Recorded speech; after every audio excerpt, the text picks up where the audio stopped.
Hi, this is Brain Bloom Studio. In the summer, we all go through the same thing. Sweat sticks to your back, soaks your clothes, and leaves wet patches under your arms. And someone always says, that's disgusting. But is sweat actually dirty? Not really. Sweat is mostly clean, over 99% water. The rest is just tiny amounts of salt and waste. In fact, sweating is your body's way of protecting you. It cools you down when you're hot, keeps your internal temperature stable, and prevents you from overheating. Think of it like your body's built-in air conditioner. The moment your temperature rises, the sweat glands turn on, releasing liquid that evaporates and carries heat away. So if sweat is mostly clean, where does the smell come from? It's not the sweat itself. It's the bacteria on your skin.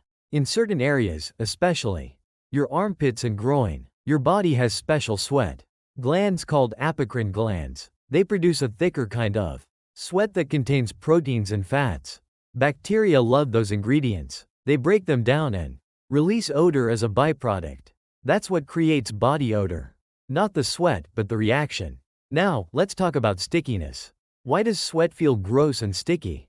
When sweat first comes out, it's watery and clean. But as the water evaporates, salt, proteins, and other substances are left behind. That's what creates the sticky feeling. And if you already have oil or sebum on your skin, it gets worse. Apocrine sweat skin oil bacteria. That uncomfortable, sticky mess we all hate. And what about people who sweat a lot versus those who barely sweat at all?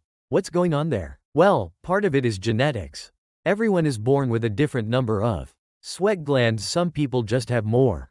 But other factors matter too: hormones, stress, medication, and physical activity. On the flip side, there are people who don't sweat much at all. That might sound like a good thing, but it can actually be dangerous. There's a condition called anhidrosis, where your body can't sweat properly. Without sweat, your body can't release heat, and that can lead to overheating or even heat stroke. So while excessive sweating can be annoying, not sweating at all is far more risky. Have you ever noticed that some parts of your body sweat more than others?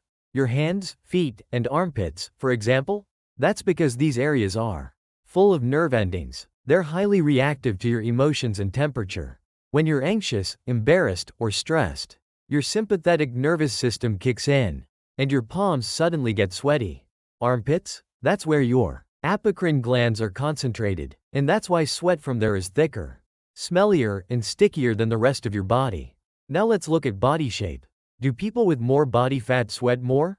Generally, yes. Fat acts as insulation. It traps heat.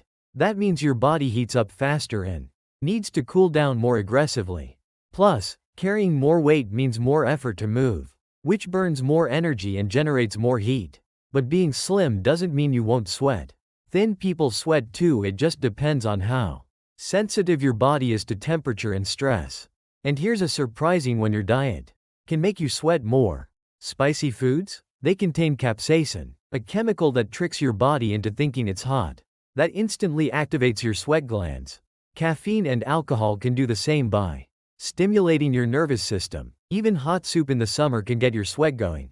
So does sweating mean you're burning fat? Not exactly. When you sweat, you're mostly losing water. That drop on the scale? It's water weight. You'll gain it right back after drinking fluids. Real fat loss comes from burning more calories than you consume, not from how much you sweat.